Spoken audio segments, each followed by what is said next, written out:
सबसे जरूरी अगर कोई चीज होती है तो वो है प्रोडक्ट। किसी भी सेक्टर में, किसी भी बिजनेस सेक्टर में अगर कोई भी कंपनी नंबर वन का काम कर रही है तो उसके प्रोडक्ट की वजह से। कोई कंपनी अगर ब्रांड बन चुकी है, लोगों का उसके ऊपर विश्वास है, लॉयल्टी है, तो उसके वजह से, उसके प्रोडक्ट की वजह से। दोस्तों, प्रोडक्ट होता है कि जिससे वो कंपनी अपने विजन, अपने मिशन, अपनी थिंकिंग, अपने विचारों को ग्राहकों के सामने रखती है। इनफैक्ट कोई भी कंपनी की शुरुआत ही होती है इस प्रोडक्ट की वजह से। कंपनी की जो शुरुआत जिस विजन और मिशन के लिए होती है, वो विजन और मिशन अपने प्रोडक्ट के जरिए वो लोगों के सामने रखता है। और कंटिन्यूसली उसके ऊपर जो कंपनी काम करती है, इस विजन और मिशन के ऊपर काम करती है, वो दुनिया की बहुत बड़ी एक लॉन्ग ऐसी ऑर्गेनाइजेशन बन जाती है जो पूरी जिंदगी भर बिजनेस करती है और बहुत अच्छा काम बिजनेस में करती है। इसके अलावा कोई ऐसी कंपनी अगर होती है, आई मीन इस ये सब काम करने में वो कभी प्रॉफिट, नंबर्स, इनकम वगैरह ये सब देखने की उनको जरूरत नहीं होती, क्योंकि वो साइड इफेक्ट होता है, वो मिलता ही है। इसके अलावा कुछ कंपनी ऐसी होती है कि जो सिर्फ आती है, बनती है पैसों के लिए।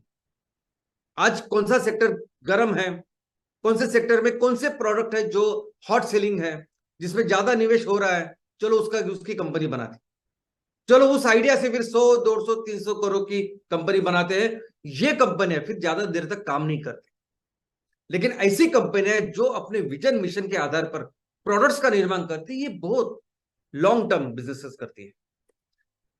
आपने बहुत बार ऐसे देखा होगा कि कुछ ऐसे उद्योजक होते हैं, हो सकता है कि उनके पीछे कोई भी टेक्निकल बैकग्राउंड नहीं होता, हो सकता है कि वो इंजीनियर ना हो, वो साइंटिस्ट ना हो, वो डॉक्टर्स ना हो, कोई भी टेक्निकल चीजों का बैकग्राउंड उनके पास नहीं होता। ना उनको ये समझ में आता है, कुछ केमिकल स्ट्रक्चर समझता है, ना उन्हें कोई कोई टेक्नोलॉजी समझ में आती है, कोई फिजिक्स का नियम समझ में आता है। फिर भी वो सबसे अच्छा बिजनेस करके दिखाते हैं, फिर भी वो बहुत बड़े बिजनेसमैन, उद्योजक बनते हैं। क्यों, कैसे? तो ये इसलिए होता है क्योंकि ये लोग, ये उद्योजक सिर्फ एक चीज को समझते हैं, वो है प्रोडक्ट। वो समझते हैं प्रोडक्ट, और वो समझते हैं इस प्रोडक्ट के साथ उसकी अहमियत, उस प्रोडक्ट के साथ मार्केट में बिजनेस करके कितने बड़े ऑर्गेनाइजेशन, कितने बड़े कंपनी का निर्माण किया जा सकता है, ये वो अच्छी तरह से समझते हैं। दोस्तों, ये सभी जो उद्योजक होते हैं ना, ये लोगों की जो जरूरत है उसको अच्छी तरह से समझते हैं, और लोगों को फिर उस जरूरतों को पूरा करने में फिर अपनी पूरा जो अपना काम है, अपना विजन मिशन उसमें लगाते हैं।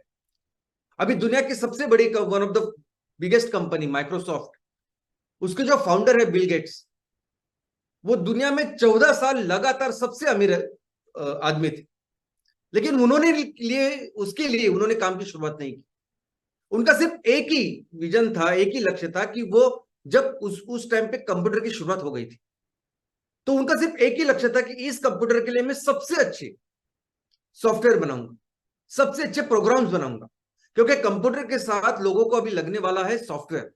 तो बस उसके ऊपर ही उन्होंने लगातार काम किया। वैसे ही स्टीव जॉब्स, एप्पल कंपनी, इस कंपनी ने क्या सोचा कि इस कंप्यूटर को कैसे मैं इसका हार्डवेयर अच्छा बनाऊंगा, कैसे वो दिखने में अच्छा होगा। और बस इसी के लिए फिर वो पूरी जिंदगी भर, पूरी उनकी टीम इसी विजन, इसी मिशन और सोच पे उन्होंने काम किया। और ये सब काम जब वो करते हैं, पूरे दिल लगाकर शिद्दत के साथ करते हैं, तो बहुत ही ओरिजिनल, इनोवेटिव तरीके से ये काम करते हैं। कहां से आती है ये ओरिजिनलिटी, कहां से आती है नए नए उनके विचार, इनोवेशन? क्योंकि पूरा टीम सिर्फ उनके विजन और मिशन पे ही काम करते हैं। अगर माइक्रोसॉफ्ट सोचता है कि मुझे सबसे अच्छा सॉफ्टवेयर बनाना है कंप्यूटर के लिए, तो उसके लिए ही वो दिन रात काम करते हैं। फिर उनकी रिसर्च टीम होती है, उनके साइंटिस्ट होते हैं, वो पूरा दिन इसके ऊपर काम करते हैं। अगर एप्पल सोचता है कि मैं दुनिया का सबसे अच्छा एस्थेटिक कंप्यूटर बनाऊंगा, मोबाइल बनाऊंगा, तो उसके इसके लिए ही वो कंपनी काम करती है, दिन रात उस लक्ष्य के ऊपर काम करती है। और जब दिन रात आप किसी चीज के ऊपर काम करते हैं ना, तब आती है ओरिजिनलिटी, तब आती है इनोवेशन। और जब कोई कंपनी ओरिजिनलिटी और इनोवेशन के साथ काम करती है, आगे बढ़ती है, तो वो सेक्टर में सबसे अच्छा काम करती है। उनको जरूरत नहीं होती कंपटीशन की, कॉम्पिटिटर्स को देखने की, कॉम्पिटिटर क्या कर रहा है, कॉम्पिटिटर कंपनी क्या कर रही है, वो अगर ऐसा कर रहे हैं तो मैं कैसा करूं, ऐसा कुछ सोचते नहीं वो लोग। वो सिर्फ अपने लक्ष्य की तरफ देखते हैं, अपने विजन मिशन को आगे लेके जाते हैं और उसी चक्कर में वो बहुत आगे निकल जाते हैं। वो कंपटीशन में उस सेक्टर में हमेशा ऊपर रहते हैं। और जो कंपनी ओरिजिनल और इनोवेशन चीजों के साथ काम करती रहती है ना, वो बहुत बड़ी ऐसी ऑर्गेनाइजेशन बनती है, बहुत बड़ी कंपनी बनती है। अगर हमें भी बहुत बड़ी कंपनी, बहुत बड़ा ऑर्गेनाइजेशन अगर बनाना है, तो ये सबसे महत्वपूर्ण चीज होती है। दूसरी महत्वपूर्ण चीज कि जिसकी वजह से कोई भी कंपनी बहुत कम वक्त में बड़ी कंपनी बन सकती है, वो कैसे? अभी हमने देखा कि ये दोनों कंपनियां, माइक्रोसॉफ्ट और एप्पल, ये ये कंप्यूटर्स में है, एक सॉफ्टवेयर बना रहा है, एक हार्डवेयर। हमने देखा कि मर्सिडीज कार कंपनियों में है, अभी मर्सिडीज, ऑडी, बीएमडब्ल्यू, ये सभी अपने अपने तरीके से सबसे अच्छा काम कारों में कर रहा है और इसलिए वो टॉप की कार कंपनीज है। लेकिन कुछ ऐसी कंपनियां होती है, कुछ ऐसे फाउंडर होते हैं कि जो बिजनेसेस को, ये प्रॉब्लम्स को बहुत ही अलग तरीके से सॉल्व करते हैं। ऐसे तरीके से लोगों के प्रॉब्लम को सॉल्व करते हैं जिस जिस सॉल्यूशन के बारे में कभी किसी ने सोचा नहीं होता, कभी नहीं। और ऐसी तरह ऐसा ऐसा सॉल्यूशन जब वो दुनिया के सामने रखते हैं, तब एकदम आउट ऑफ द बॉक्स भी नहीं बोलता, आउट ऑफ द वर्ल्ड, ऐसे सॉल्यूशन को कहते हैं डिसरप्शन। और ऐसे सॉल्यूशन के साथ बहुत जल्दी ये कंपनी बहुत बड़ी बन जाती है। क्या कोई भी इस धरती के ऊपर सोच सकता था 15 साल पहले, कोई भी 15 साल पहले क्या ये सोच सकता था कि ट्रांसपोर्टेशन कंपनी आपको बनानी है लेकिन आपको गाड़ी की जरूरत नहीं? ऐसा हो ही नहीं सकता। 15 साल पहले अगर आपको ट्रांसपोर्टेशन कंपनी खुद की डालनी है, ट्रांसपोर्ट खुद का डालना है, तो आपको कंपलसरी गाड़ियां लगेगी, बस लगेगी, जो कुछ लगता है वो लगेगी। लेकिन इन दोनों ने दुनिया की सबसे बड़ी ट्रांसपोर्टेशन कंपनी बनाई विदाउट, बिना किसी गाड़ी के, व्हीकल के। कैसे हुआ? ये दोनों भी दोस्त है, ये फाउंडर है। और एक एक दिन ऐसे था 15 साल पहले कि वो एक टेक्निकल कॉन्फ्रेंस के लिए गए और वो कॉन्फ्रेंस से शाम को जब वो निकल रहे थे तब उनको घंटों तक उनको टैक्सी नहीं मिली। और उनको लगा कि अगर हमारे साथ ये हो रहा है तो ऐसे कई सारे लोग होंगे, बूढ़े होंगे, बच्चे होंगे, जिनको कई देर तक ये टैक्सी नहीं मिलती। और ऐसे प्रॉब्लम को सॉल्व करने के लिए क्यों ना ऐसा कुछ किया जा सकता है कि जिसमें हम जब चाहे हमें टैक्सी मिलेगी। और बस इसी एक प्रॉब्लम के ऊपर वो कंटिन्यूस काम करते रहे और फिर उन्होंने वो सॉल्यूशन निकाला। और वो सॉल्यूशन आज हमारे सामने है, उबर का। और इस तरह से जब कोई सॉल्यूशन आता है तो कभी किसी ने सोचा नहीं होता, उसे कहते हैं डिसरप्शन। और ऐसे तरीके से ये कंपनी बहुत फास्ट ऐसी ग्रो करती है। वैसे ही एक एयरबीएनबी, एयरबीएनबी कंपनी है, इसका फुल फॉर्म है एयर ब्रेड एंड ब्रेकफास्ट। ये भी ऐसी कंपनी है कि जिसमें दो दोस्त, स्कूल के फ्रेंड, कॉलेज होने के बाद फिर उन्होंने सोचा कि एक ऐसे प्रॉब्लम है लोगों में कि अगर किसी नए शहर में वो जाते हैं, एक तो कभी कभी ऐसा होता है कि होटल में रूम नहीं मिलते, नहीं तो बहुत बार है, लेकिन ऐसा होता है कि होटल के रूम इतने महंगे होते हैं कि वो अफोर्ड नहीं कर सकते। तो क्यों ना इसका सोल्यूशन निकाला जाए? क्यों ना ऐसे घर जहां हम लोग जैसे अपने रिश्तेदार को रखते हैं, कोई गेस्ट को रखते हैं, वैसे गेस्ट के तौर पर एक ब्रेड एंड ब्रेकफास्ट, ऐसे 2-4 लोगों को आप अकोमोडेट कर सकते हो। या आप अपने शहर में काम कर रहे हो, दूसरी जगह आपका घर है जो बंद है, उसका उपयोग कर सकते हैं। ऐसे ही उन्होंने शुरुआत की। वो जिस फ्लैट में रहते थे, वहां उनके लिविंग रूम में, हॉल में उन्होंने 2 से बेड होते हैं ना, वो बेड गद्दियां रखी और लोगों को शुरुआत की कि हम लोग ऐसा करते हैं, आप आके रह सकते हैं। और महीनों के बाद उनको पहला कस्टमर मिला। लेकिन दोस्तों, आज ये दुनिया की सबसे बड़ी हॉस्पिटैलिटी कंपनी है और जिनके पास एक भी खुद का होटल नहीं है, और उस कंपनी का नाम है एयरबीएनबी। और भारत में भी सिर्फ ऐसी कंपनी बनी है जिसका नाम है ओयो। तो दोस्तों, ऐसी कहानी अमेजॉन की है। अमेजॉन के पहले क्या किसी ने सोचा था कि मैं कस्टमर के लिए ऐसा कुछ अलग करूंगा, मैं लोगों के लिए, ग्राहकों के लिए उनकी मदद करूंगा कुछ भी चीज खरीदने के पहले, खरीदने के लिए?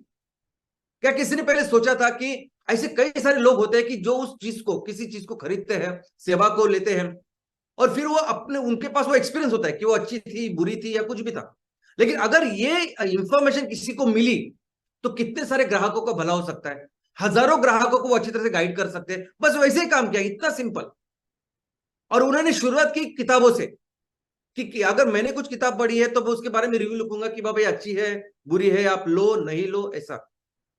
और ये ग्राहकों को जो मदद करने की भावना है, बस वही काम वो आज भी कर रहे हैं कि कोई भी चीज जब आप लोगे तो अमेजन उसमें मदद करोगी। और आज हम देख रहे हैं कि पूरे ऑलमोस्ट सब कुछ चीजें वो आज हमारे सामने इस तरीके से बेच रही है, और इस प्रोसेस में इतनी बड़ी कंपनी, इतनी फास्ट वो बन चुके हैं।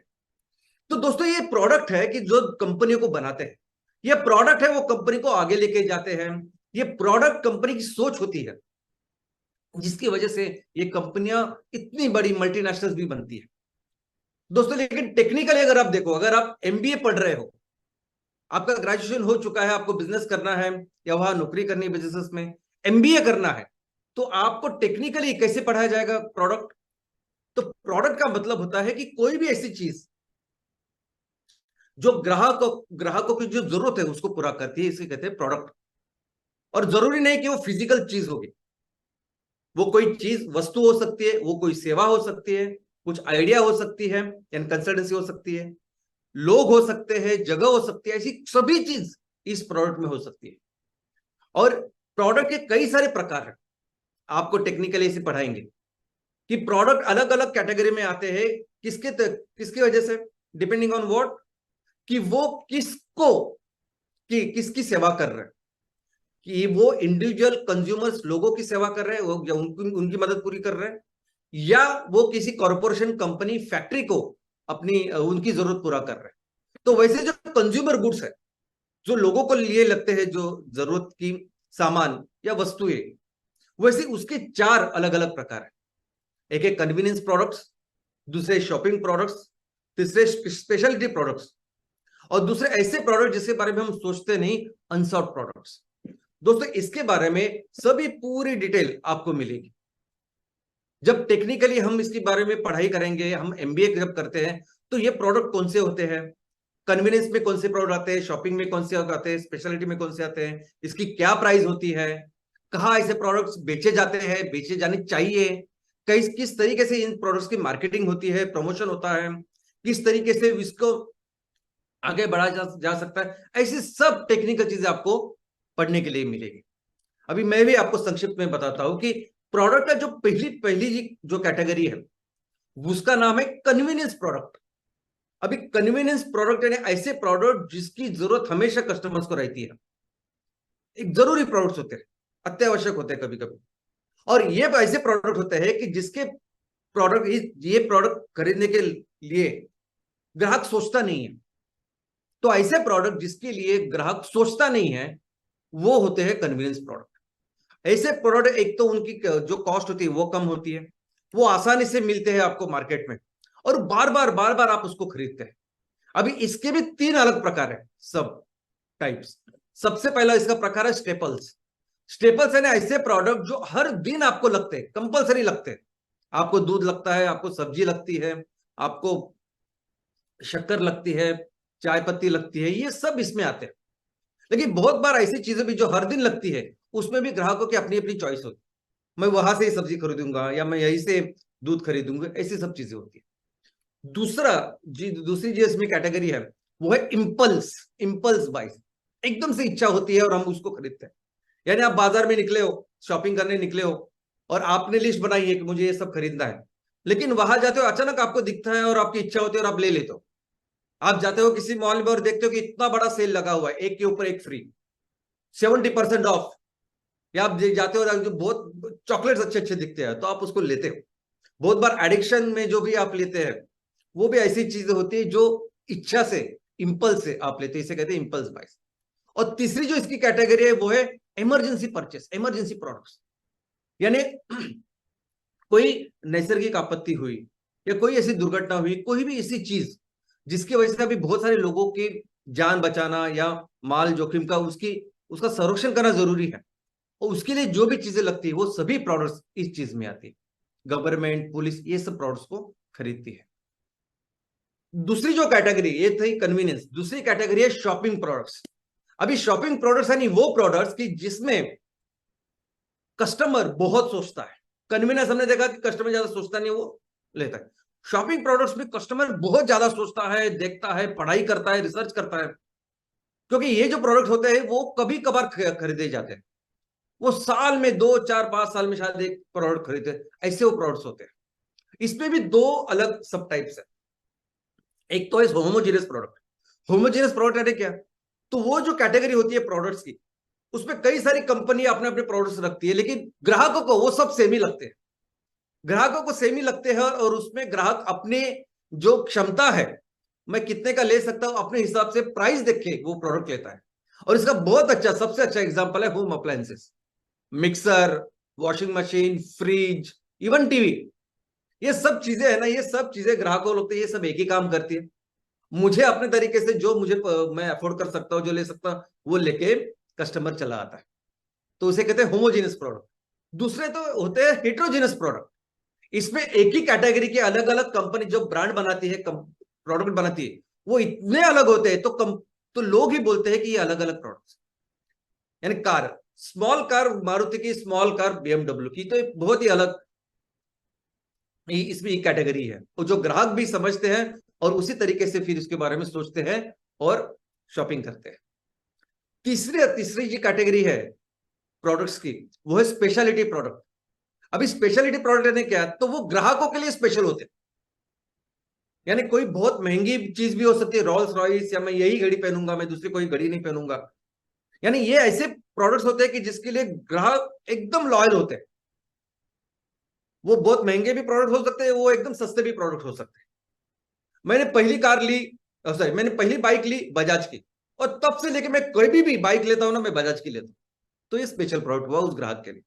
मैंने पहला अपना जूता लिया था या शूज लिया था बाटा का, तब से लेके मैं अभी सिर्फ बाटा पहनता हूं। तो वो ये सभी जो कैटेगरी होती है वो होते हैं स्पेशलिटी प्रोडक्ट। उसके अलावा कुछ ऐसे प्रोडक्ट होते हैं अनसॉर्ट, कि जिसकी एक्चुअली जरूरत नहीं होती कस्टमर्स को। कस्टमर सोचता भी नहीं कि ये मुझे लेनी चाहिए। इनफैक्ट बहुत बार तो कस्टमर को पता नहीं होता कि ऐसे प्रोडक्ट मार्केट में मिलते हैं करके, लेकिन कंपनियां इतनी सारी उसकी मार्केटिंग करती है, इतना प्रमोशन करते हैं, इतनी बार बार दिखाती है कि बहुत बार आप लेते हैं उसको। माइक्रोवेव वैसा एक प्रोडक्ट है। होम अलार्म, हाउस अलार्म, ये भी ऐसे, और कई सारे ऐसे प्रोडक्ट्स हैं। अभी इंडस्ट्री की बारी। इंडस्ट्री में पहला प्रोडक्ट है रॉ मटेरियल, जो इंडस्ट्री में जाता है, जिसमें मिनरल हो सकते हैं, एनिमल हस्बेंड्री के प्रोडक्ट हो सकते हैं। दूसरे है कंपोनेंट। कंपोनेंट यानी ऐसी चीजें जिसकी वजह से फिर वो पूरा पार्ट बनता है, जैसे चिप्स, माइक्रो प्रोसेसर इसमें होता है। कैपिटल गुड्स, यानी ऐसे ऐसे प्रोडक्ट की जो एक ही बार कोई कंपनी खरीदती और फिर हमेशा के लिए वो चलती। तो मेजर इक्विपमेंट, जिसके ऊपर पूरा प्लांट, पूरी फैक्ट्री जो चलती है, वो होते हैं मेजर इक्विपमेंट, वो भी प्रोडक्ट्स में आते हैं। एक्सेसरी इक्विपमेंट होते हैं कि जो सिर्फ मेंटेनेंस में काम आते हैं। ये जो इक्विपमेंट होते हैं उसकी लाइफ भी बहुत शॉर्ट होती है, और बार बार उनको शायद खरीदने पड़ते हो। और बाद में होते हैं ऑपरेटिंग सप्लाईज, यानी ऐसे प्रोडक्ट जो जो मेंटेनेंस के लिए, डेली मेंटेनेंस के लिए किसी भी ऑर्गेनाइजेशन को लगते हैं, जिसमें स्पेशली मेन होता है स्टेशनरी। तो दोस्तों ये अलग अलग टाइप्स है प्रोडक्ट्स के, जो शायद आप एज ऑफ थियरी आप बहुत सारी जगह पढ़ सकते हो, समझ सकते हो उसको डिटेल में।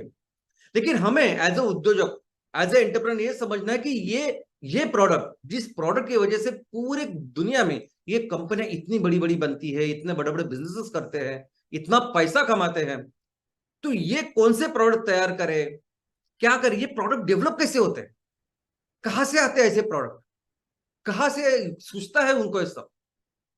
तो ये प्रोडक्ट आते हैं सोच से, आते हैं आइडिया से।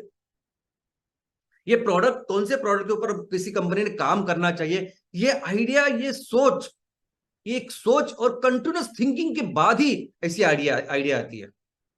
और कहां से आती है ये आइडिया, कहां से आती है ये सोच? तो ये सोच तब आती है, ये आइडिया तब आती है जब आप कंटिन्यूसली थिंक करते हैं कि मैं ग्राहकों को ये प्रॉब्लम जो है ना, वो मुझे सॉल्व करना है। जब आप उस प्रॉब्लम को आइडेंटिफाई करते हैं और उसके ऊपर कंटिन्यूसली काम करते हैं ना, तब आता है ये आइडिया। अभी खुद को जो अनुभव आया, उबेर के जो संस्थापक, उन दोनों को, अभी उन दोनों को जो अनुभव आया उसके ऊपर फिर उन्होंने कंटिन्यूस काम किया, फिर उनको आइडिया आई। एयरबीएनबी के जो संस्थापक है, वो दो रूममेट्स, वो दो स्कूलमेट्स, उन्हें भी वो कंटिन्यूसली उन्होंने उसके ऊपर कंटिन्यूसली काम किया, दिन रात काम किया, तभी जाके उनको आइडिया आया कि हम ऐसा कर सकते हैं। तो बेसिकली ये आइडिया तब आती है जब आप किसी प्रॉब्लम के ऊपर, किसी सॉल्यूशन के ऊपर आप कंटिन्यूसली काम करते हैं कि किस तरह से मैं इस प्रॉब्लम को सॉल्व करूंगा, किस तरह से ये सोल्यूशन मैं दुनिया के सामने रखूंगा, ग्राहकों का प्रॉब्लम सॉल्व करूंगा। और ऐसे ही सोच के बाद ही अमेजॉन के जो जेफ बेजोस है उनको आइडिया आया होगा। तो ये कंपनियां बेसिकली कंटिन्यूस सोचती है, थिंक करती है लोगों के प्रॉब्लम के ऊपर, और इस प्रॉब्लम के ऊपर काम करने के बाद फिर उनको आइडिया आता है। आइडिया आता है कोई प्रोडक्ट का, आइडिया आता है कोई सर्विस का, और जिसके साथ फिर वो कंपनी का निर्माण करते हैं। अभी कौन सी कंपनी कौन से प्रॉब्लम के ऊपर काम करेगी, ये किसके ऊपर डिपेंड होता है। जैसा मैंने कहा कि माइक्रोसॉफ्ट एक चीज के ऊपर काम कर रही है, एप्पल एक चीज के ऊपर काम कर रही है, मर्सिडीज एक चीज के ऊपर काम कर रही है। तो ये जो चीज है, जिस प्रॉब्लम के ऊपर वो कंपनी काम करेगी, ये कौन सोचता है? ये सोचता है संस्थापक। ये जो फाउंडर लोग होते हैं ना, उनका विजन क्या है, उनका मिशन क्या है, क्या करना चाहते हैं, उसके ऊपर ये बेसिकली सब चीजें होती है। उनको क्या लगता है, किसके लिए वो ऑर्गेनाइजेशन बनाना चाहते हैं, किसके लिए कंपनी बनाना चाहते हैं, लोगों में कौन से ऐसे प्रॉब्लम है वो जो सॉल्व करना चाहते हैं। आज एमसीएल में अगर आप देखोगे तो कौन से वो चीजें हैं, कौन से वो प्रॉब्लम है जिसके लिए जिसको सॉल्व करने के लिए आज हम सब लोग इकट्ठा यहाँ काम कर रहे हैं। सबसे पहला है पर्यावरण, एंड हम कहते हैं 5 ही, तो पहला ही पर्यावरण। हमें हर हालत में हमारी इस धरती माँ का ख्याल रखना है। इसको फिर से, वो जो सस्टेनेबल डेवलपमेंट था, वो करोड़ों साल से जो दुनिया चल रही थी, बस उसी राह में इसको लेके जाना है। दूसरा ही है 100% एम्प्लॉयमेंट। हमारे गांव में, हमारे शहर में हर वो उस व्यक्ति को जिसको आज काम की जरूरत है, उसको काम मिलना चाहिए। तीसरा ही एम्पावरमेंट ऑफ फार्मर्स। हमारे किसानों को, हमारे किसान की जो भी जरूरत है उसको पूरा करेंगे, उस बहुत अच्छा इनकम मिलना चाहिए, वैसे काम हम करेंगे। चौथा ही, हर घर को उसका इकोनॉमिक डेवलपमेंट होना चाहिए, उनको एक अच्छी इनकम मिलनी चाहिए, हमारे हर घर को। और पांचवा ही यानी हमें अपने देश को दुनिया की सबसे बड़ी अर्थव्यवस्था बनानी। तो ये हमारी सोच है, ये हमारी सोच है, और इस सोच पे, इस विजन और मिशन के ऊपर कंटिन्यूसली हम सब लोग काम कर रहे हैं। तो आने वाले दिनों में हमारे प्रोडक्ट भी वैसे होंगे, हमारे प्रोडक्ट, हमारे वस्तुएं, हमारे सेवाएं, सब कुछ ऐसे होंगे जो इस 5 ई के लिए हमेशा काम करेंगे। दोस्तों अभी ऐसे ही, और जरूरी नहीं होता बहुत बार कि आप जो सॉल्यूशन दुनिया के सामने रखते हो उसकी टेक्नोलॉजी आप ही डेवलप करो, नहीं होता। बहुत बार ये कंपनियां क्या करती है, डॉट कनेक्ट करती है। अभी गूगल मैप पे इतना जरूरी ऐप है लोगों के लिए। आज गूगल मैप की वजह से हम कहीं भी जा सकते हैं, किसी को पता पूछने की जरूरत नहीं। हम ये समझ सकते हैं कि अगर मुझे एक जगह से जाना है तो कितनी ट्रैफिक है, कितनी देर मुझे लगेगी। अभी गूगल मैप जिस गूगल कंपनी ने निकाला, उन्होंने इस मैपिंग वगैरह उसका कुछ खोज नहीं की, कुछ इनोवेशन नहीं किया, ये सब था पहले। सिर्फ उन्होंने माइंड अप्लाई किया, उसके ऊपर काम किया, और ऐसे सॉल्यूशन लोगों के लिए सामने रखा। और वैसे ही अर्बन कंपनी, अभी अर्बन कंपनी करके एक ऐसी कंपनी है जो आपको जो चीजें चाहिए, वस्तु चाहिए होती है, सेवाएं चाहिए होती है, वो लोग आपके यहाँ आके घर में करते हैं। और उसमें अगर आप देखोगे तो कौन सी वस्तु, कौन सी सेवाएं वो करते हैं, तो आप देखोगे कि 2000 से 2020 के बाद जो वस्तुएं, सॉरी, जो सेवाएं वो प्रोवाइड करती है, 25% तो वो है महिलाओं का सलून के सब प्रोडक्ट्स, सलून की चीजें वो घर आके करते हैं। उसके बाद 23% है कि जो अप्लायंसेस, जो मैकेनिक होते काम करते हैं। बाद में है प्लम्बर, इलेक्ट्रिशियन, और 15% फिर से आदमी लोगों के सब सलून के चीजें। यानी सलून के काम तो 40% सेवा वो सिर्फ सलून की दे रहे। यानी हमें दुकान में जाना पड़ता था सलून में काम करने, वो अभी घर में आते, बस इतना ही। अब ये पहले से था, लेकिन उन्होंने सबको मिला के एक प्रोडक्ट, एक सर्विस तैयार की, और ऐसी कंपनी फिर वो दुनिया के सामने रखी, ऐसा सॉल्यूशन दुनिया के सामने रखा, और देखिए आज वो इतनी बड़ी कंपनी बन चुकी है। उसके बाद ये, और एक बार ये आइडिया आने के बाद ना, फिर वो टिपिकल प्रोडक्ट डेवलपमेंट प्रोसेस होता है। और मुझे लगता है कि आप सबको पता है कि किस तरह से ये प्रोडक्ट आगे लेके जाता है। एक बार अपनी सॉल्यूशन के बारे में सोचा, प्रोडक्ट के बारे में सोचा, तो उसके ऊपर उसकी वैलिडेशन टेस्टिंग होती है। आपने की जो सोच है वो एक्चुअली वो प्रॉब्लम को सॉल्व कर रहे हैं कि नहीं, उसकी वैलिडेशन होती है, टेस्टिंग होती है, वो देखते हैं। उसके बाद फिर वो मार्केट स्ट्रेटेजी होती है कि चलो हम लोगों ने ये प्रॉब्लम सॉल्व कर सकते हैं, हम ये सेवा दे सकते हैं, या ये वस्तु है ये ख्याल रख सकती है, चलो इसके साथ अभी बिजनेस बनाते हैं, चलो देखते हैं कि इसके साथ हम कौन सा बिजनेस बन सकते हैं, कितना कर सकते हैं, कैसी स्ट्रैटेजी हो सकती है, वो सब फिर डेवलप कर सकते हैं। और फिर वो मार्केटेबल प्रोडक्ट की साइज, वो डेवलप करते हैं। चलो सॉल्यूशन आपने बनाया, आपका आपने वैलिडेशन किया, आपका अभी बिजनेस प्लान भी है, लेकिन ग्राहक कौन सी वो सेवा या कौन सा प्रोडक्ट, कौन सी चीज में, कौन से प्रोडक्ट में ले सकते हैं, उसको बनाते हैं, मार्केटेबल प्रोडक्ट बनाते हैं। और फिर शुरू होता है बिजनेस, फिर शुरू होता है लॉन्च, फिर आता है वो प्रोडक्ट मार्केट में, फिर वो देते हैं कस्टमर्स को, कस्टमर के सामने रखते हैं, और ऐसी फिर कंपनी की शुरुआत होती है। दोस्तों ये सही जो प्रोडक्ट होते हैं ना, ये प्रोडक्ट, इंपॉर्टेंट प्रोडक्ट, जिसके लिए मैंने कहा कि कंपनी बनाते हैं, बहुत बार ये इन प्रोडक्ट्स ने बड़ी बड़ी कंपनियों को बचाया है। ऐसी कंपनियां, जो कंपनी अगर सही प्रोडक्ट नहीं होती तो बंद होती थी, लेकिन ऐसे इन प्रोडक्ट ने कंपनी को सिर्फ बचाया नहीं, तो कंपनी को फिर से पहली जितनी थी उससे भी ज्यादा बड़ा बनाया है। और ऐसी जबरदस्त स्टोरी है एप्पल की। दोस्तों एप्पल बेसिकली जब शुरुआत हुई है, एप्पल, माइक्रोसॉफ्ट, ये 40, 45, 50 साल की कंपनियां हैं। एप्पल ने हमेशा ऐसे उतार चढ़ाव देखे, एप्पल की अपनी कहानी। शुरुआत में एप्पल सिर्फ कंप्यूटर उसके ऊपर काम कर रहा था, लेकिन एक ऐसा समय था, और अनफॉर्चुनेटली उस टाइम पे उनके जो संस्थापक थे स्टीव जॉब्स, उनको निकाला गया था। तो एक समय ऐसे ऐसे जगह पे एप्पल पहुंची, ये कंपनी पहुंची, कि जो वो बिल्कुल इसमें, इस सेक्टर में बिल्कुल वो काम कुछ कर नहीं पा रही थी। उसके कॉम्पिटिटर्स पूरी तरह से बहुत आगे निकल चुके थे, और कॉम्पिटिटर में पूरी तरह से हार चुकी थी। यानी बोर्ड मेंबर्स, यानी बोर्ड डायरेक्टर्स, जो बोर्ड में रहते डायरेक्टर्स, वो आजू बाजू देख रहे थे कि कौन आएगा और हमारी कंपनी को बचाएगा। इसी परिस्थिति में वो थे, कंटिन्यूसली देख रहे थे कि कोई तो आए और इस कंपनी को बचा। ऐसी परिस्थिति थी। जो स्टेक होल्डर थे, स्टेक होल्डर का पूरा भरोसा, आई मीन शेयर होल्डर्स का या निवेशकों का पूरा भरोसा एप्पल से उठ चुका था। जितना भी प्रोडक्ट, जितनी भी चीजें एप्पल की दुकान में थी, जो जो विक्रेता उनके पास थी, 90% से भी ज्यादा चीजें ऐसी थी, कोई भी उसको खरीद नहीं रहा था। ऐसी परिस्थिति में एंट्री हुई स्टीव जॉब्स की, और उन्होंने एक ऐसा प्रोडक्ट लाया, ऐसा प्रोडक्ट कि जिसने पूरी कहानी बदल दी। और वो प्रोडक्ट आपके सामने है, वो था आईपॉड। उन्होंने कंप्यूटर नहीं बनाया, पूरे जो स्ट्रॉन्ग कंपटीशन था वो उन्होंने कंप्यूटर नहीं बनाया फिर से, उन्होंने क्या बनाया? आईपॉड बनाया। और क्या था आईपॉड? आईपॉड एक सिंपल पोर्टेबल म्यूजिक सिस्टम था, पोर्टेबल म्यूजिक सिस्टम। यानी पहले ट्रांजिस्टर हुआ करते थे, बड़े बड़े वो सब थे, तो उन्होंने एक सिंपल ऐसा पोर्टेबल म्यूजिक सिस्टम बनाया, और उसकी इतनी अच्छी क्वालिटी और इतनी उसमें इतना ज्यादा कैपेसिटी रखा। आपको याद होगा तो पहले कैसेट्स होते थे, इतने ही गाने प्ले करने सब होता था। ये ऐसा डिवाइस था कि इस पे 1000 गाने आप रख सकते थे, और ये अलग था। किसी ने सोचा भी नहीं था कि ऐसा कुछ होगा, कोई ऐसे बनाएगा, और मेरे हाथों में इतना सिंपल पॉकेट साइज होगा, और जिससे मैं 1000 गाने उसमें लोड कर सकता था। और जैसे ही ये प्रोडक्ट आया, ये जबरदस्त, ये बहुत बड़ा सक्सेस हुआ।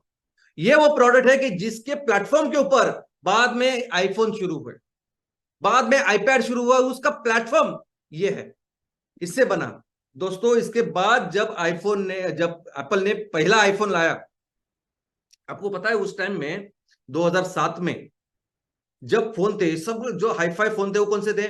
ब्लैकबेरी थे, सैमसंग थे, और ऐसे हाईफाई, और उनके आप देखो क्वार्टरी कीपैड था, सब कुछ था, हाईफाई सब चीजें थी। और एप्पल आ गया, एप्पल ने ऐसा फोन लाया कि कोई कीपैड नहीं, कोई चीज नहीं, सिर्फ एक सेंट्रल का बटन, और इतनी बड़ी स्क्रीन जो कभी किसी ने सोची नहीं थी। यानी पूरी दुनिया में काम करने वाली कंपनियां, मोबाइल कंपनी एक तरफ और एक तरफ एप्पल, और जो बाद में बना वो देखने के बाद पूरी कहानी चेंज हो गई। सभी कंपनियां फिर लग गई कि मुझे भी वो सेंट्रल बटन करना है। एप्पल उसके आगे गया, कुछ दिनों बाद एप्पल ने वो बटन ही निकाल दिया। उसके बाद फिर उन सभी को फिर अकल आई कि नहीं चलो हमें भी वो निकाल देना चाहिए, और आज हम देख सकते हैं। तो ऐसी चीज होती है, ऐसे किसी एक प्रोडक्ट के साथ किसी कंपनी को सिर्फ वो बचाते नहीं है, फिर से नंबर 1 की कंपनी बना सकते हैं। वैसे ही जिलेट का हुआ। जिलेट में भी अगर आप देखोगे तो जिलेट में एक टाइम ऐसा था कि जहां जिलेट पूरी तरह से बंद होने वाली थी वो कंपनी, लेकिन ये मैक 3 आई और इसने इस कंपनी को सिर्फ बचाया नहीं, आज हम देख सकते हैं कि जिलेट नंबर 1 कंपनी है इस सेगमेंट में। तो एक प्रोडक्ट होता है दोस्तों, एक प्रोडक्ट होता है जो कंपनी को इतनी बड़ी कंपनी बनाता है। एक प्रोडक्ट होता है जो कंपनी को इतना महान, जिंदगी भर चलाने वाली कंपनी बनाता है। मर्सिडीज जब से इंडिया में आई है, एक ही प्रोडक्ट उनका सबसे इंपॉर्टेंट जरूरी है, ई क्लास, ऑलमोस्ट 40% जो गाड़ियां बेचते हैं ना भारत में, मर्सिडीज, वो एक प्रोडक्ट है वो, और बार बार उसी प्रोडक्ट को अपडेट करते रहते हैं। और ऐसा ही किसी भी सक्सेसफुल बिजनेस में होता है। कोई भी बिजनेस किसी भी सेक्टर में आप करो, वो एक प्रोडक्ट जरूर होता है, और एक ही प्रोडक्ट का ये सब कमाल होता है। हमें भी उस एक स्पेशल प्रोडक्ट के ऊपर ही काम करना चाहिए हमेशा, किसी भी सेक्टर में। अभी आप बोलेंगे कि सबसे जो डिफरेंट है इस सबसे, वो है खाना। खाने में जब हम किसी रेस्टोरेंट में जाएंगे, कहाँ जाएंगे, तो वो तो अलग अलग चाहिए, वहां चीजें अलग अलग चाहिए, तब जाके हम किसी रेस्टोरेंट में जाएंगे। तो बिल्कुल नहीं, खाने में तो जो आप सोच रहे हैं उसके उलट है। खाने में तो एक जो बहुत ज्यादा अप्लाई होते हैं।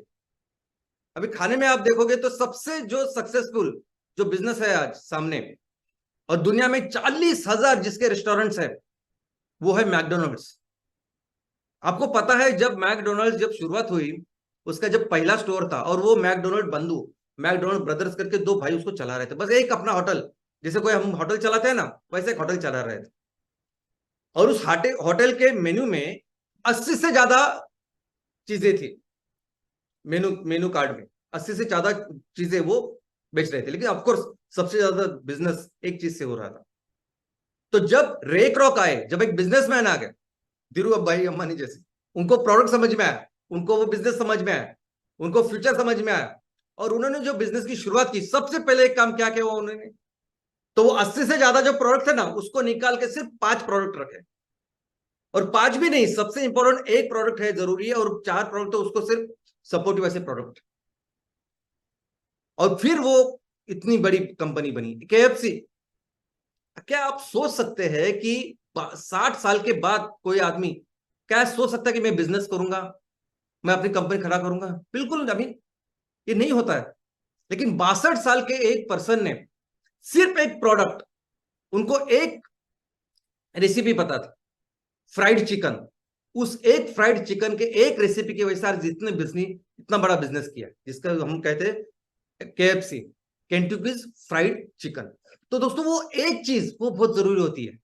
या बहुत सारे यहाँ के वहां के प्रोडक्ट रखते हैं, वो सब करते हैं, वो नहीं आप ज्यादा काम कर सकते।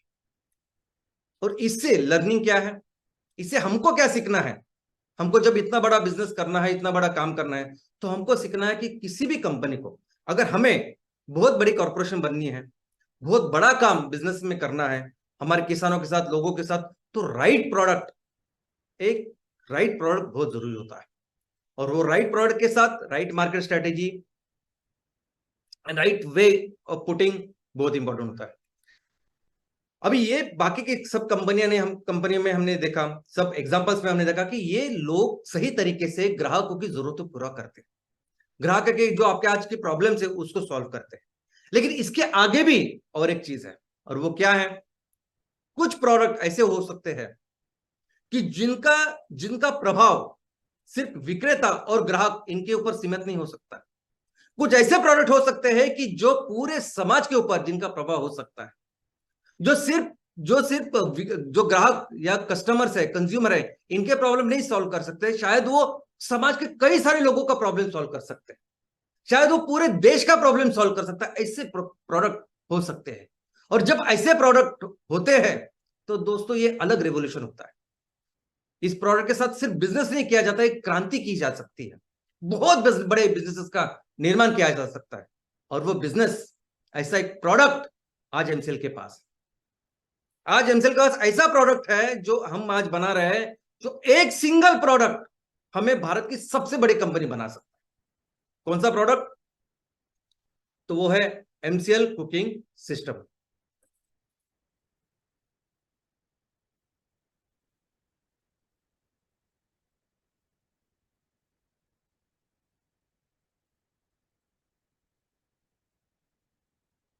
ये ऐसा प्रोडक्ट है कि ये प्रोडक्ट सिर्फ लोगों की जरूरतें नहीं पूरा करेगा।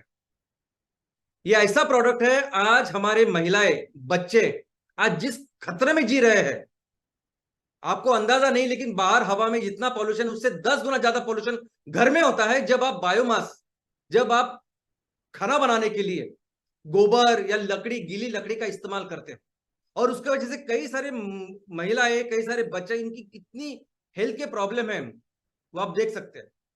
और ऐसी सिचुएशन कहाँ है? हमारे देश में 43%, 43% जो परिवार है उनके पास वो इस तरीके से खाना बना रहा है। सोचे क्या असर उनके पास होता होगा। एक ऐसा प्रोडक्ट जो हमारे किसानों को इतनी सारी मदद कर सकता है, एक बहुत अच्छा इनकम दे सकता है। यानी सिर्फ प्रोडक्ट की बात नहीं है, ये एलपीजी को कैसे रिप्लेस करेगा, कितना बेहतर प्रोडक्ट, ये तो बहुत बार हमने इसके बारे में समझा है। लेकिन ये ऐसा प्रोडक्ट है कि जो कई सारी चीजों को बदलेगा, कि बहुत सारा अच्छा इनकम ये एक प्रोडक्ट से हमारे सभी पूरे परिवार को होगा। सभी एमवीपी सबको अच्छा इनकम इस एक प्रोडक्ट के साथ होने वाला है। एक ऐसा प्रोडक्ट है कि जिसकी जरूरत आज जिस कॉस्ट में हम यहां भारत में बेचेंगे ना, कई ज्यादा कॉस्ट में वो यूरोप बाकी के सभी देश वाले हमसे लेंगे। नहीं उनके पास नहीं उनके पास ऐसी भूमि, ऐसी खेती, ऐसे हमारे किसान सबसे स्ट्रांग, जिनके बलबूते पे हम लोग काम कर सकते हैं और करेंगे। और इस एक चीज के साथ हम दुनिया की, भारत की एक कंपनी बनाएंगे।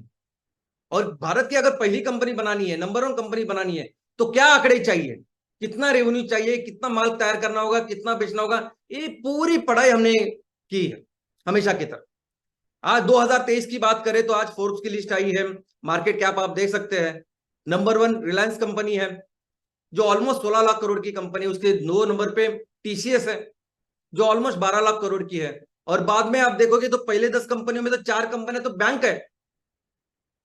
ऐसी परिस्थिति में एमसीएल को कौन सा काम करना पड़ेगा, कितने प्रोडक्ट्स कितने फैक्ट्रियां लगाने पड़ेंगे, कितना प्रोडक्ट बेचना पड़ेगा, ये सब हमने काम किया। और इस एक चीज के साथ दोस्तों, आज जितनी जरूरत भारत देश को है, हमारे किसानों को, हमारे परिवारों को है, और उसके साथ बाकी बाकी के देशों को भी जो हम जरूरत करें, बहुत ही जल्द हम देश की नंबर 1 कंपनी बनेंगे सिर्फ इस एक प्रोडक्ट की वजह से। लेकिन सिर्फ इतना ही नहीं, ये तो एक प्रोडक्ट है, दुनिया बचाने वाला प्रोडक्ट अभी आने वाला है। एक ऐसा प्रोडक्ट जो एक्चुअली दुनिया बचाएगा, जो एक्चुअली, मैं हमेशा बोलता कि वैक्सीन है वो इस क्लाइमेट चेंज को रोकने की, और वो वैक्सीन, वो प्रोडक्ट है एमकोल। ये वो प्रोडक्ट है जो दुनिया की, जो आज ऊर्जा और ईंधन की जरूरत है, 30% हम पूरा कर सकते हैं दोस्तों। यानी जहां इलेक्ट्रिसिटी तैयार होती है, इंडस्ट्रियल जो एप्लीकेशन है, सभी एप्लीकेशन में वो पूरा करेंगे। एम पिलेट हर जगह हम एलपीजी जो कुकिंग के लिए फ्यूल चाहिए उसको रिप्लेस करेंगे। और ऑफ कोर्स ट्रांसपोर्टेशन में हम एमसीएनजी और एमएलएनजी लेके आएंगे। ऑफ कोर्स जो रेलवे से लेके विमान तक हर गाड़ी में हो जाएगा। लेकिन आज हमारे सामने जो तो प्रोडक्ट है, इसके साथ ही हम दुनिया की नंबर 1 कंपनी बन सकते हैं, क्योंकि 30% दुनिया का एमकोल हम तैयार कर सकते हैं और करेंगे। और इस प्रोसेस में हम फिर से अपने देश को दुनिया का सबसे महान राष्ट्र बनाएंगे, दुनिया की सबसे बड़ी इकोनॉमी बनाएंगे। जय हिंद, जय हिंद।